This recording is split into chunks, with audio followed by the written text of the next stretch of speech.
Hello, my name's Kevin, this is Dirty 20 Gaming, and this video is on building scenes. I have to start with a disclaimer.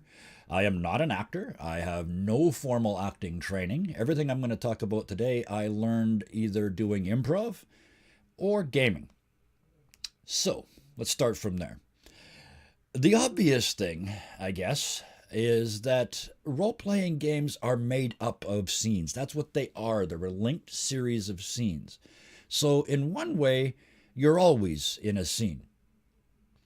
Another thing that seems fairly obvious about scenes is that they involve working with other people, players or the DM, because there are very few monologues in RPGs, and those that are there are usually delivered by the DM.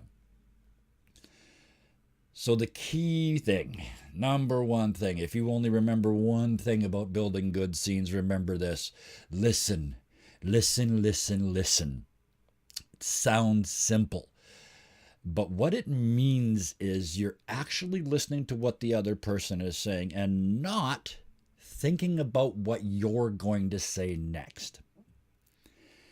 This is different from combat, where I usually suggest that you use other people's turns to figure out what you're going to do on yours. But don't do that in a verbal scene. Listen.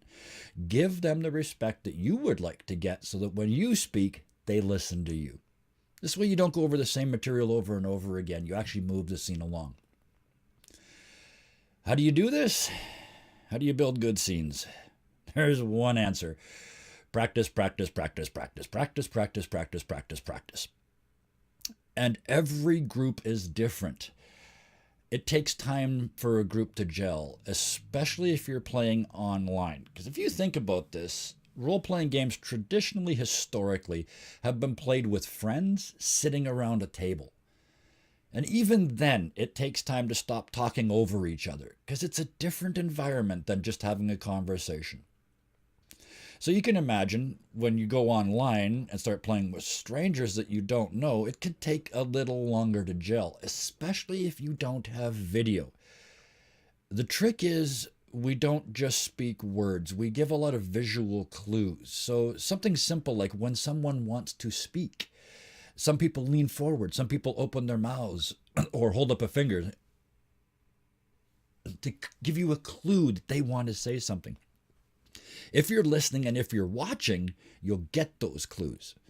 So if you're playing with video, watch as well as listen. Which brings us to the next point. Share the scene. The key word here is share. Build the scene together. This means that both sides of the conversation add to and enhance the story. They add to and enhance the conversation, and they move it along. Now, add and enhance doesn't mean you have to add a new thing every time you speak. Adding to a scene can be moving it towards its conclusion. It can be bringing information that the other person didn't have. Enhancing the scene can be something as simple as a physical description. I put my hand on their shoulder. Makes a huge difference. Another thing that I see people not doing, and this is an old improv trick, go with what you're given. You can disagree with what the other person brings to the scene, but always engage. Don't ignore what they've said. Work with it, even if you disagree.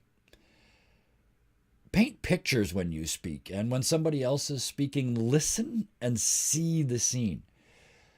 If it helps, act it out physically. I do this all the time. Like I said a minute ago, you walk up to someone and you say, I understand your pain. That's different than I walk up to them, put my hand on their shoulder, give it a gentle squeeze, lean in, and say, in a quiet voice that only they can hear, I understand your pain. Completely different scene, right? So if it helps, act it out.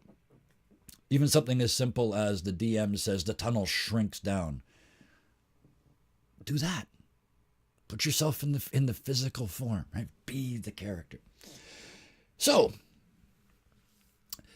if it's not your scene, if two other people, DM and another player, or two players are having a scene that you're not involved in, there's no polite way to put this. Get out of the way.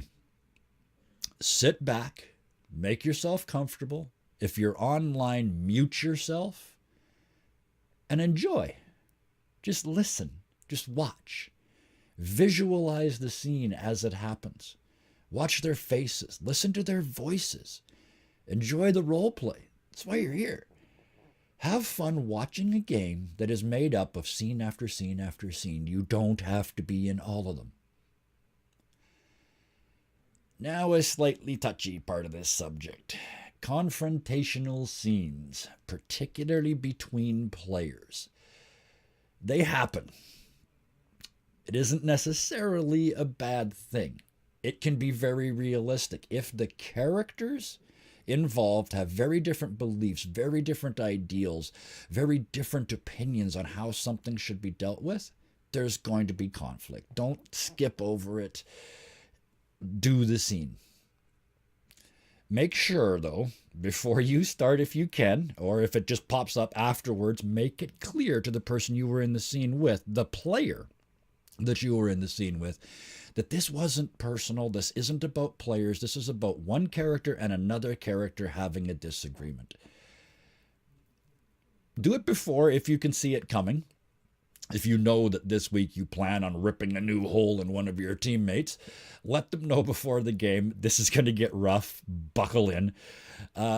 If it just happened, if the scene just blew out of nowhere, then afterwards, either right after the scene or at least at the end of the session, make sure that that person realizes it was only a scene. This is really important if you lean into scenes, and if when you're doing a scene you can seem legitimately angry, it's important to remind that other person that it's all just in the game. I've even seen players specifically build two characters, one each, that were designed to not get along. And the running gag, if you will, for the entire adventure was they hated each other, they insulted each other all the time, but they never missed an opportunity to save the other one's life, just so they could rub their nose in it. So those confrontational scenes can actually be not only interesting, not only realistic, but they can actually turn into a running gag. One of the questions I get asked a lot, and one of the things I hear players say a lot was, I feel like that scene was too long. I took up too much of everybody's time. So how long is too long? The short answer is there's no answer to this. There's no hard and fast answer. You can't say 2 minutes and 12 seconds is as long as any scene should ever go. You can't do that. What you can do when you're in the scene is keep on topic. Move the scene along intentionally, willfully. Move the scene along. Move towards your goals. Speaking of which, think of your goals in this scene and use your time to move towards them. So if your plan right now is to gather information at a party, then do that. Speak to various people at the party. Don't wander off and try and steal stuff from the library. Don't do other things. This is your scene to gather information. Engage with somebody at the party. In this case, it's probably going to be played by the DM. Build that little scene, distract them, seduce them, whatever it is you do to gather that information, and move the scene along. Same thing if you're going to steal a guard's keys. Don't wander off and explore the rest of the dungeon. Get it done. Get to the guard. Talk them into it, cast suggestion, get them to give you the keys, cast suggestion again, and get them to wander away so you can let your party member out of jail. Stay on task. Same thing in a confrontational scene. So if you're telling one of your teammates that you will not let them lead this party on yet another suicidal mission, stay on topic, give them grief. Be as realistic as your game allows. If your game allows swearing, cuss and swear. You're angry. If your game doesn't allow swearing, get as angry as you can get without using that language, which is a really good challenge, by the way. Try and be angry without swearing in a scene. It's interesting. So, one other thing here. If you're not getting what you want from the scene, figure out a way to end it. This is particularly true if you're having a scene with the DM. Maybe the DM just doesn't want you to know the bad guy's name yet. So move along. You'll get it later when he thinks you should have it. He or she thinks you should have it. Another thing here is not every scene has to be epic. In fact, they can't all be epic or it gets repetitive and dull and too melodramatic. So they don't all have to be epic. In fact, a drinking scene can be a real chance to let loose and let your characters bond. It can be fun and exciting, and it doesn't have to change the world. Nobody has to weep at the end of it.